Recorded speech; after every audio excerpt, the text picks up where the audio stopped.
বৃহস্পতিবার পূর্বস্থলী ১ নম্বর ব্লকের দোগাছিয়া পঞ্চায়েতের অন্তর্গত সোনারুদ্র গ্রামে অজিত সরকার নামে এক ব্যক্তির বাড়িতে হঠাৎই আগুন লেগে যায়। ঘটনায় ভস্মীভূত হয়ে যায় দুটি বাড়ি। এরপর স্থানীয়রা একটি মিনি পাম্পের সাহায্যে ঘণ্টাখানেকের আগুন নিয়ন্ত্রণে আনে।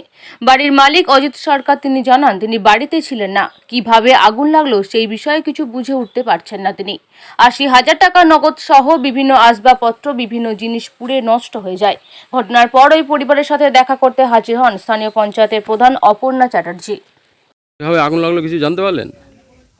না, মানে জানা যায়নি কিভাবে আগুন লেগেছে? কটা নাগাদ হয়েছে এটা? এটা তখন 11:35-40 মতো হবে। 11টা। কিভাবে বুঝতে পারলেন আপনি? এই যারা এসেছিল তারা তখন বলেছে আর কি, আচ্ছা, যাদের কাছে মোবাইল ছিল ওরা বলেছে। আপনি কোথায় ছিলেন তখন? আমি তো তখন এই নিয়ে ব্যস্ত নিবানোর জন্য। মানে আগুন কিভাবে লাগলো কিভাবে জানতে পারলেন?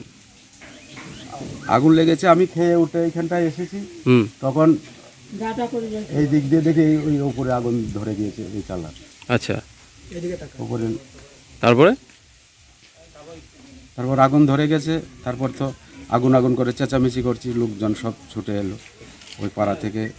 ওরা সবাই পাইপ ডাইপ নিয়ে এসে মিনিতে বিছিয়ে, তখন অপারেটর এসে মিনি চালিয়ে দিল। কতক্ষণ লাগলো এই আগুন নেভাতে? 1 ঘন্টার উপরে লেগেছে, 1 ঘন্টা 30-35 মিনিট মতো লেগেছে। ফায়ার ব্রিগেড খবর দিয়েছিলেন? না, ফায়ার ব্রিগেডের তো আর আমি নাম্বার জানি না। আমি কেমন ক্ষতি হয়েছে আপনাদের এখানে? আমার কিছুই বের করতে পারিনি। আচ্ছা, কিচ্ছু বের করতে পারিনি। কটা ঘর পুড়েছে আপনাদের? আমার দুটো ঘর, এটা ছোট ছেলে থাকে আর এই ঘরে আমরা থাকি। মানে দুটোই থাকার ঘর? হ্যাঁ, দুটোই থাকার ঘর। আচ্ছা আচ্ছা, কী নাম আপনার? আমার নাম অজিত সরকার।